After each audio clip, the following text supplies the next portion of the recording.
Num canto silencioso da cidade de Cubatão, envolto pela brisa da Serra do Mar e cercado por uma história muitas vezes esquecida, repousa o espaço que guarda muito mais do que corpos, guarda memórias, resistência e redenção.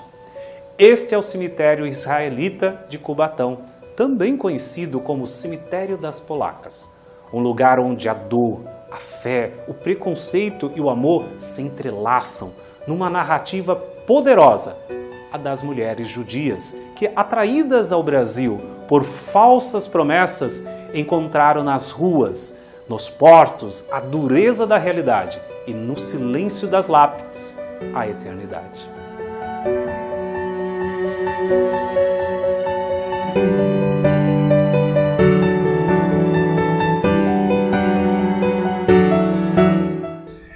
Pessoal, estamos aqui no cemitério de Cubatão, em particular no cemitério das Polacas, e resgatando, como é a proposta, né, desse nosso projeto, um pouco da nossa história. E falar de história, o cemitério das Polacas tem muitas curiosidades e, graças a Deus, nós temos uma pessoa que é especialista dentro desse assunto, que é o Wellington Borges, meu xará, e ele vai falar um pouco sobre o cemitério das Polacas, algumas particularidades e até curiosidades. Wellington, cara, como que, antes de falar sobre o cemitério propriamente dito, sobre essas pessoas que aqui estão, mulheres, homens, que têm então uma história por trás, né? Conta para nós um pouquinho, para nossa audiência, para poder eles entender sobre a relevância, né, e a importância dessa história também. Pois é, então, o cemitério das Polacas de Cubatão, ou cemitério israelita, né? Quem entra pelo portão vê escrito cemitério israelita. Verdade. Mas não é um cemitério israelita comum, né? É um cemitério específico de um contexto histórico, que a gente vai falar um pouco, que vai ajudar a entender por que a gente fala cemitério das Polacas, e não cemitério israelita. É diferente, né? Um nome bem diferente. Mas, para falar do cemitério, como você disse, a gente precisa voltar no tempo, né? Antes de existir cemitério das Polacas. Mas o cemitério das Polacas conta uma história de muito sofrimento, porque fala de um período da história, segunda metade do século XIX, principalmente... Século XIX? Segunda metade do século XIX. Caramba! Principalmente no leste europeu. O leste europeu que a gente ouve tanto hoje, né? Ponto de conflitos, né? Aliás, conflitos atuais, né? Conflitos no leste europeu não é de hoje, é de sempre. Mas nesse período da história que eu citei, segunda metade do século XIX, era uma região muito castigada. Era uma região que sofria muito, fome, muitas guerras, conflitos, né? E a pobreza era tão extrema que o sonho de muita gente era sair fora. Como acontece no nosso Nordeste, exatamente. Né? Que é ir para grandes metrópoles, né? E infelizmente também devia ser essa realidade, né? A realidade é parecida. Ocorre que, como também acontece em qualquer lugar, tem aqueles espertalhões, né? Aquelas pessoas que querem tirar proveito de uma situação dramática como era aquela. E o que eles faziam?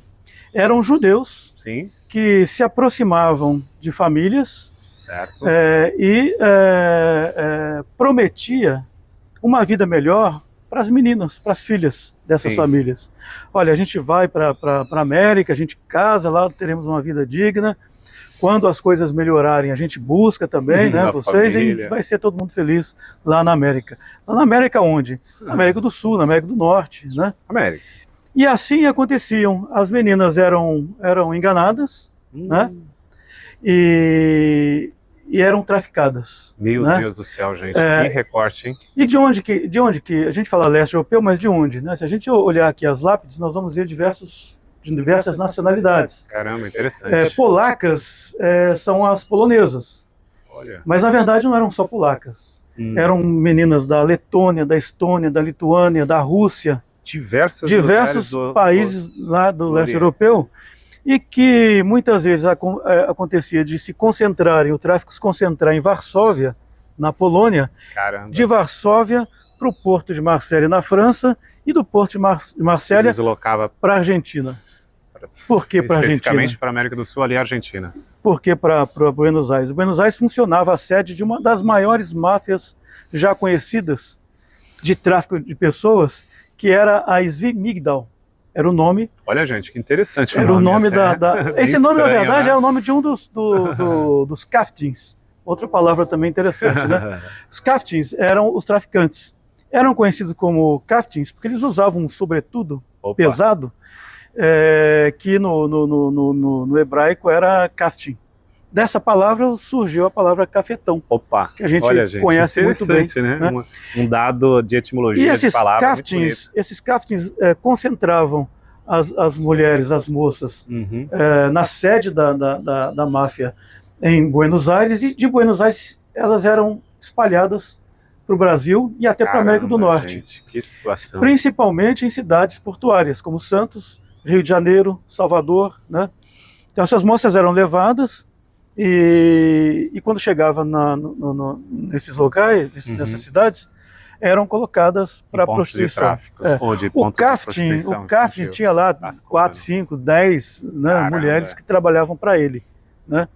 Eles exploravam, tiravam dinheiro, né? Geralmente elas ficavam com alguma coisa, né? Até para sobrevivência básica. Sobrevivência básica.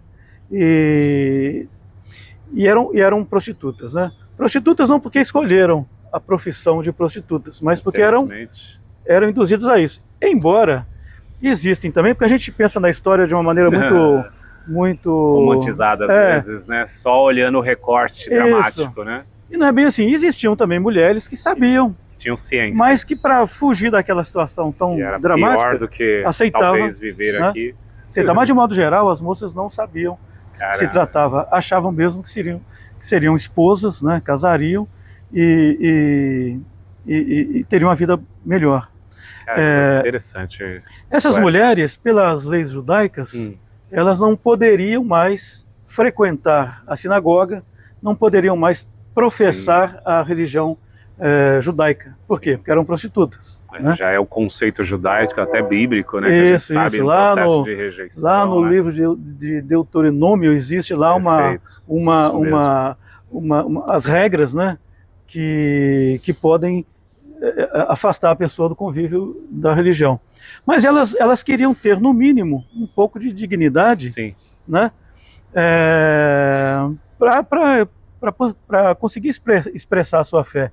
Então, muitas delas criavam associações de mútua ajuda, e essas associações arrecadavam ali um dinheirinho de cada uma, que era possível, por exemplo, comprar um remédio, fazer um tratamento dentário, comprar uma roupa nova, um perfume. Caramba, né? interessante. Porque é interessante, as polacas, elas eram tratadas no Brasil do início do século XX como prostitutas de segunda categoria. Opa, pensei que seria de alto luxo. Não, as de alto luxo eram as francesas. Caramba, sério? As francesas. E também existia um tráfico em cima as francesas nem realidade, tanto, né? As francesas nem tanto de tráfico, porque tinha uma consciência. Já existia, né? Era comum isso, infelizmente. Isso. As francesas que vinham, elas vinham para a prostituição, mas aí sim até porque a França, né, era muito glamourizada no século XIX, no século XX, né, falar francês era um negócio assim muito... Se vestir como um francês era comum, tanto para homens quanto para mulheres. Olha, né? Interessante. Mas as polacas não, as polacas eram tratadas como prostitutas de segunda categoria. Meu Deus. Elas precisavam de ajuda mesmo. De ajuda, assim, até para... Multas. Elas criavam essas associações de ajuda mútua para se ajudarem mesmo. Comprar remédio, comprar perfume, comprar um vestido novo, né? E outra coisa, não só isso. Elas conseguiam, inclusive, quando tinham um recurso maior, ter a sua própria sinagoga. Não é o caso aqui de Cubatão ou de Santos, mas é o caso do Rio de Janeiro. Olha que legal, gente. Elas criaram o próprio templo religioso delas. Isso. Né, com essa questão desse fundo mútuo, né, de ajuda, que elas mesmas resgataram. Né? E lá no Rio de Janeiro, elas construíram, então, a sua própria sinagoga. Existe esse fato histórico? Existe também ainda, Wellington? Eu não tenho conhecimento se ainda existe. Ah, tá. Essa sinagoga. Vezes, né, como aqui nós conseguimos preservar isso. Lá, por exemplo, existe no Rio de Janeiro, dentro do cemitério de Inhaúma, a parte do cemitério das polacas Só que lá é mais de 700 campas. Caramba! Né? Aqui em Cubatão nós temos 54 mulheres. Gente, interessante aqui, ó, o número citando aqui na nossa cidade de Cubatão. Cubatão tem 54 mulheres e tem 15 homens. 15 que a gente vai falar depois um pouco. No total são 69 campas. Mas no Rio de Janeiro, então, elas tinham a sinagoga onde elas contratavam o rabino para fazer os ofícios religiosos. Olha, elas sabiam que elas não poderiam acessar o ambiente público, né? Elas não poderiam realizar um culto, né, a liturgia religiosa. Sim. Elas tinham consciência que isso era coisa de homem. Então elas contratavam um rabino próprio para isso. E tem uma história interessante, porque uma vez, isso é contado pelo Moacir Scliar, escritor, um homem conseguiu entrar dentro do templo delas. Sim. E estava lá parado assistindo, e uma mulher chegou e falou: olha, o senhor pode se afastar mais de mim? Estava muito perto dela. E aí ele pergunta para ela: mas por que eu tô te incomodando? Ela: não, porque o chão que você está pisando, ele é amaldiçoado. Você está próximo de mim. Olha a consciência que elas tinham. Tem que ficar mais afastado. Resumindo, né? Elas mesmas já se sentiam as condenadas, as amaldiçoadas. Isso mesmo. E realmente, infelizmente, pessoas que não têm nem o direito de ter uma religiosidade. Mas elas tinham a própria religiosidade entre elas. Mas o sentimento, né, de fé, né? Isso terminava resgatando as suas origens, né? Isso mesmo. Sentia essa necessidade de ter um ambiente para elas, entre elas, entrar em contato com a sua espiritualidade. E agora, como nós chegamos aqui no cemitério israelita de Cubatão? Excelente, né? Gente, olha que legal. Em 1929, Eita, nós. 1929, a Associação Beneficente Israelita de Santos, que era a associação delas, precisava enterrar as suas filiadas, né? Perfeito. Não poderia ser nos cemitérios de santos, porque primeiro, né, os cemitérios eram tradicionalmente cristãos, né? Elas não podiam também levar os corpos para um cemitério judaico, porque não eram aceitos. Até poderia, isso não ocorre hoje, mas naquela época, quando um homicida, uma prostituta judeu morriam, sim, eles eram colocados sempre próximo aos muros, enterrado, afastado. Entendi. Quem chegava no cemitério sabia que aquilo ali não valia nada, aquilo ali devia ser um tinha homicida, algum histórico, infelizmente. Era criminoso. E elas não se sentiam criminosas, né? Então o que elas fizeram em 1929? Em 1929, Cubatão ainda era distrito de Santos.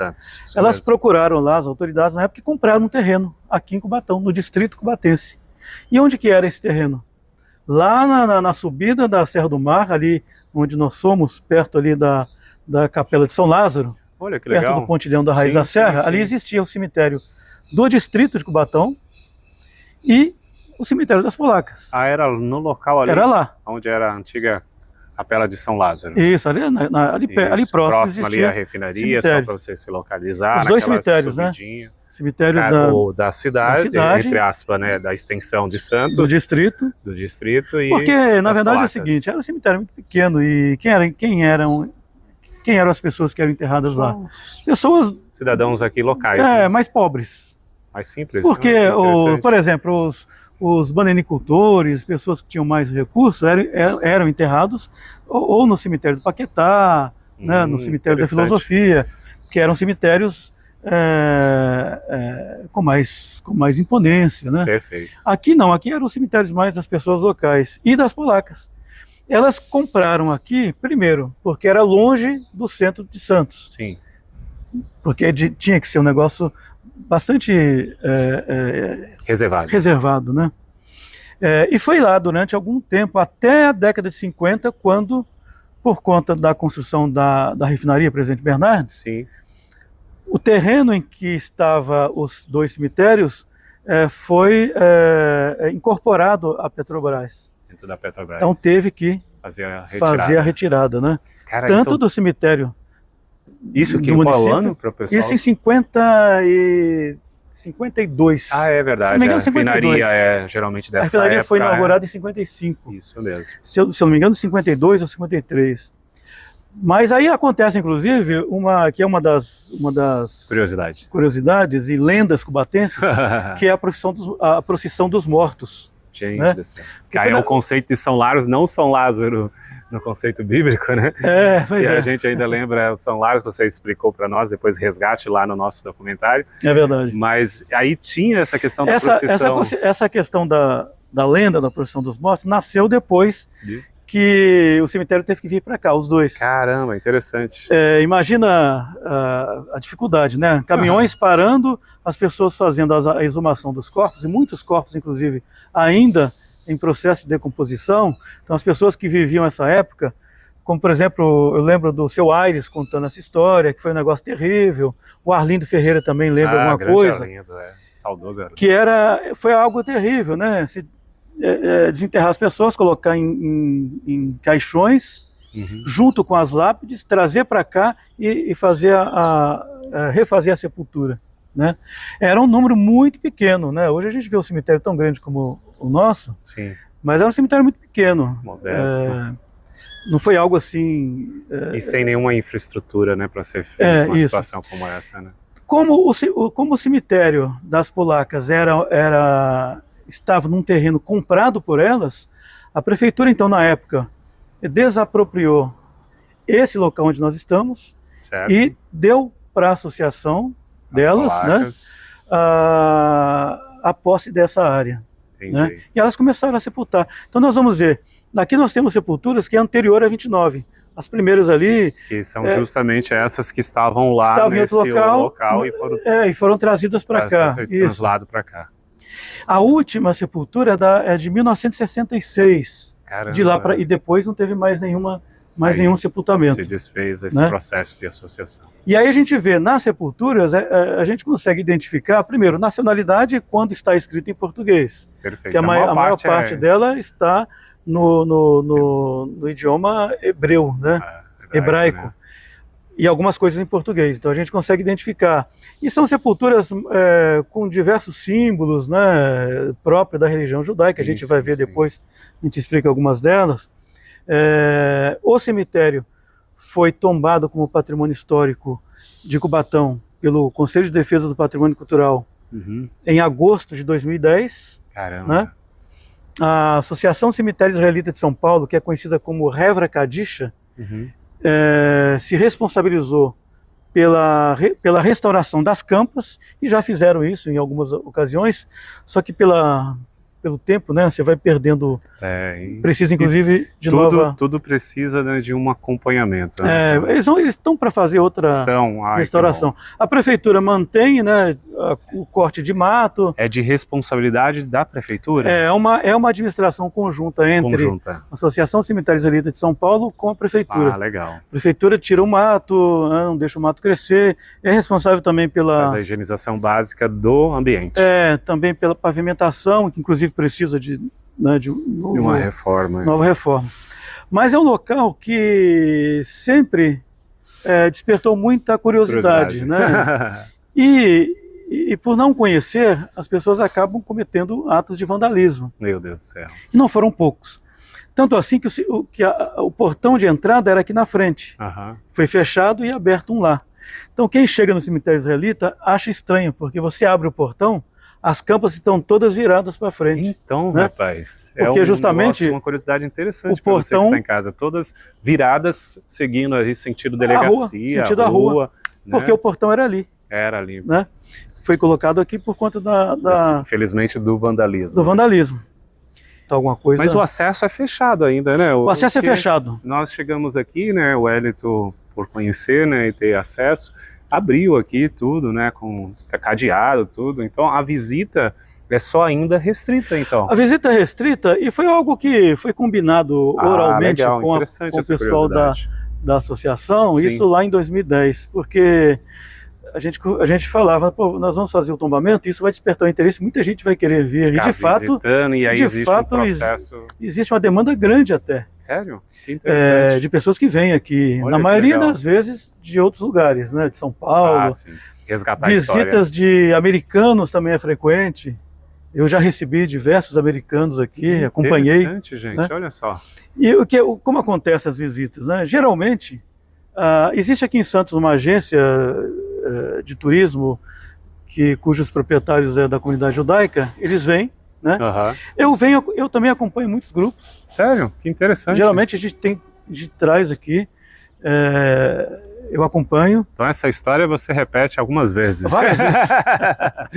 Aliás, diversas vezes. Diversas vezes. Tanto para... Falamos com a pessoa certa aqui, ó. Temos um patrimônio registrado agora na TV Pop. Tanto para grupos de estudantes, né? Pesquisadores, com certeza. Já vieram aqui deve pesquisadores. Ser muito interessante essas curiosidades. Que estudam essa questão do tráfico de pessoas, né? E também a história das polacas, né? Que infelizmente é algo que impactou muito. Como eu falei, no Rio de Janeiro, então, como a demanda era muito grande, né? Perfeito. A maior parte das mulheres que vinham da Argentina, sim, ia para o Rio. Algumas iam para o Porto de Santos, e essas do Porto de Santos, algumas iam para São Paulo. Em Salvador também teve registros de presença de polacas, embora lá não exista nenhum cemitério próprio. Sim. Outro cemitério importante é em Nova York, nos Estados Unidos, porque também o tráfico foi, né, para lá, né, levou mulheres para lá. Então são vestígios de uma história dramática. Difícil, um recorte muito triste. De tráfico de pessoas, que é uma realidade até hoje. Quando a gente fala da importância de conhecer essa história, é também no sentido de alertar que aquilo que aconteceu lá atrás acontece hoje. Quantos relatos a gente não ouve de mulheres que são traficadas, né? Isso. Segue o mesmo processo de aquela promessa. Isso, vão lá para a Europa para ser modelo ou para trabalhar e chegam lá, são trancafiadas e acabam sendo exploradas, né? A exploração de mulheres do leste europeu foi algo assim que impactou o mundo inteiro na época. Meu Deus do céu, né? Uma tragédia sem precedentes. Só acabou por causa da Segunda Guerra Mundial, que até a primeira metade do século XX, até a década de 30, sim, ainda existia, ainda era muito forte. Olha só. Aí veio a guerra, aí acabou de vez o tráfico de polacas, né? Essa região do leste europeu são os povos eslavos, né? O nome eslavo já remete à escravidão, né? Slave em inglês, né? Escravos. Então é uma região cujos povos sempre foram muito explorados, né? Não só nessa questão da prostituição, sim, mas como o trabalho mesmo, escravo. É uma região que realmente sofreu muito ao longo da história, né? Perfeito. E é isso. Gente do céu, que mergulho, hein? Você que está em casa nos acompanhando, literalmente fizemos uma imersão dentro de um recorte que Cubatão traz aí para todo o nosso Brasil e para o mundo também, e que o Wellington, né, por ser um especialista e trazer muitas vezes, né, as pessoas aqui, faz, né, com muita propriedade, com muitos dados, com muitas curiosidades. Muito obrigado, viu? É bom demais saber que uma pessoa como você resgata a nossa história. É preciso a gente fazer me ocorreu, né? A gente não pode esquecer. Um recorte importante. A gente não pode esquecer de citar. Olha que legal. O cemitério ficou abandonado durante muito tempo. Depois da década de 60, quando ele foi fechado, a Associação de Santos encerrou as atividades, até porque morreram, né? As mulheres morreram. Sim. A documentação foi toda para São Paulo, lá para o Instituto Golda Meir, e ficou esquecido. Ixi. Então, no início da década de 90, o mato crescia. As campas estavam todas destruídas. Caramba, rapaz. Né? A maior parte dela estava destruída. Você tinha a pedra inteira, mas o entorno todo destruído. Foi um trabalho de uma professora de Cubatão, a professora Evânia Martins, que se formou em História na Unisantos, e o trabalho de conclusão de curso foi sobre o cemitério israelita de Cubatão. Ela teve dificuldades em colher informação, porque naquela época existia muito preconceito ainda. Hoje nem tanto. Mas a própria comunidade judaica não queria fornecer dados e falar sobre isso. Era um tabu. E é um tabu também não só por conta da condição das mulheres, mas principalmente por conta da condição dos traficantes que eram judeus. Então eram irmãos traficando as suas próprias irmãs, né? Terrível. Então isso é uma vergonha para eles. Eles não queriam muito falar sobre isso, mas o trabalho dela despertou o interesse. As pessoas começaram a ver, onde que é isso? Onde que é isso? Houve na época um movimento entre prefeitura e a Associação Hevra Kadisha, e eles começaram o processo de restauro, que foi concluído em 1997. Cara, 7 anos de 1997, a partir do trabalho dela, sim, até 97, 97 foi entregue todo restaurado, reformado na verdade. Eu digo reformado porque um restauro mesmo deveria ter tido na época mais cuidado com relação à recuperação das campas. Mas de qualquer forma, originais, né? De qualquer forma, recuperou. Algumas campas não têm inscrição, porque se perdeu mesmo. Outras, as inscrições foram copiadas e gravadas em granito, né? Mas a maior parte delas você vê ainda as lápides inteiras da época, né? Com as inscrições em hebraico, com as inscrições em português, guardam as características originais, inclusive muitas com fotografias, que é possível identificar, né, as mulheres. Não existe um estudo sobre a biografia delas. Entendi. Não existe. Então, se perguntar quem foi, a gente não sabe, né? 2 campas nós conseguimos descobrir bem recente. Foi por conta de toda essa exposição, do tombamento, do restauro, uma pessoa aqui de Santos, uma moça, nos procurou e falou, olha, eu acho que eu tenho meu avô e minha avó no cemitério das Polacas. E nós a trouxemos aqui e ela identificou a avó, que está logo ali, e o avô aqui atrás. Caramba! A família não queria saber disso, porque a família conhecia a história, né? Mas ela veio, pesquisou, conseguiu cópias de documento, enfim, ela resgatou a história dos avós. Agora aqui nós falamos, né, nós temos 54 mulheres e 15 homens. Por que esses 15 homens? Porque os homens, né? As pessoas perguntam, mas por quê? Se eram todas exploradas pelos homens, por que os homens estão ali? E aí a gente lembra mais uma vez que a história não é tão assim certinha como a gente imagina, né? A história tem, né, existe os contos por trás, elas eram traficadas, eram escravas daquele crafting, mas com o tempo acabava, em muitos casos, virando mesmo uma relação doentia, hoje, mas uma relação mesmo de marido e mulher. Como até hoje acontece. Como até hoje. E muitas se casaram de fato, participava do negócio do marido. Social, participava do negócio do marido, olha só. Que interessante. Viraram cafetinas. Meu Deus do céu. Viraram donas, muitas delas viraram, até porque perdia, né, toda a formosura de uma jovem, ou seja, não despertava mais interesse, né, nos homens, tudo. Elas viraram as donas dos próprios bordéis. Caramba, que coisa. Muitas delas. Outras não, lógico, mas muitas delas viravam as donas dos bordéis. Os maridos morriam, ou eram, sei lá, saíam do negócio, elas assumiam. Meu Deus do céu. E no final das contas, muitas se casavam mesmo entre eles. Então, por isso que aqui em Cubatão, separado, porque não era, o conceito do cemitério delas não se misturava. Então nós temos os 15 homens e as 54 mulheres separadas. Né? Caramba, interessante. Existe uma literatura muito vasta sobre esse assunto. Não é um livro, é um relatório que virou livro. Se chama O Lupanar. O Lupanar. Lupanar é uma palavra de um português mais rebuscado, né? Que é prostíbulo. E foi um... Para falar chique, lupanar. Lupanar. É o lupanário. Meu né? Deus do céu. Lupanário. Hoje a gente usa a palavra lupanário. O relatório, que é um relatório de um oficial de polícia, ele escreveu no Rio de Janeiro, nesse livro, que é raridade, se encontrar é raridade, eu tenho no PDF. Mas ele relatou ele perseguiu alguns caftins.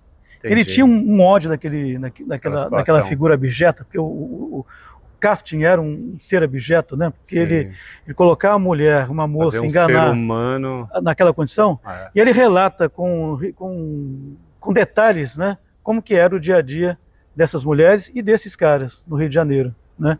Então é um livro importantíssimo para conhecer essa história, né? Conhecer a história do... Talvez se encontrem no PDF dentro da nossa... Não, encontra. Se procurar O Lupanar, você vai encontrar. O Lupanar. Outra pesquisadora importantíssima no resgate dessa história é a Beatriz Kushner. A Beatriz Kushner é historiadora, sim, ela é diretora do Arquivo Histórico da cidade do Rio de Janeiro e autora do livro O Baile de Máscaras. Nesse livro, que na verdade é o doutorado dela, né? Ela conta a história do tráfico, das associações. Virou uma tese que virou esse livro. Principalmente das associações, do cemitério, né? Em São Paulo não existe um cemitério das polacas, mas existia campas no cemitério Chora Menino, no cemitério da Consolação ainda existe. A maioria das campas eram destruídas, porque para acabar com aquela vergonha que era, né, o cemitério estigma, de prostitutas, né? Estigma, as campas eram utilizadas para outras coisas, né? Então tem aquela história da pessoa comprar uma peça e depois vai ver que tem gravação de data de nascimento e morte naquela peça que ele comprou, entendeu? Meu Deus do céu. Porque eram reaproveitadas, né? Reaproveitadas inclusive em outras sepulturas, ou seja, descaracterizaram muito. No Rio de Janeiro, em Auma, a professora Beatriz Kushner, assim como nós, porque o cemitério de Cubatão foi o primeiro a ser tombado. Olha que isso é bom registrar, o primeiro cemitério de polaca a ser tombado foi o nosso, depois o de Inhaúma. Lá em Inhaúma, a comunidade judaica queriam fazer novos enterramentos, mas ela conseguiu brecar. Por quê? Porque se você permite novos enterramentos, você descaracteriza. Descaracteriza a história. Né? Aqui, por exemplo, o último sepultamento foi em 66 e nunca mais houve novos. Tombado, e hoje, se alguém vai sepultar lá, não é permitido. Não é permitido. A legislação municipal do tombamento não permite que seja feito novos sepultamentos aqui. Que interessante. Tem outra coisa, aí nós vamos ver nas lápides, a gente explica um pouco dessa simbologia. Perfeito. Gente, que resgate, hein? Fizemos uma imersão na história, literalmente, das polacas, em particular, né, desse recorte triste da década lá, né, de 1920 para cá, e de tudo como evoluiu e porque nós temos esse patrimônio histórico aqui da nossa cidade. Muito bom, Hélito. Parabéns, viu? Excelente. O cemitério das polacas não é apenas um local de descanso. É um monumento à resiliência feminina, um memorial da dor e da esperança. Um lembrete de que, mesmo os que foram esquecidos em vida, merecem ser lembrados para sempre. Seja você um descendente, um curioso, um amante da história ou apenas alguém em busca de sentido, visite, conheça, compartilhe, porque a memória só vive se for contada. Então curta o vídeo, compartilhe com seus amigos e inscreva-se também no nosso canal para mais conteúdos sobre memória, cultura e história brasileira. Deixe a sua homenagem nos comentários. As eternas polacas merecem ser lembradas por todos nós.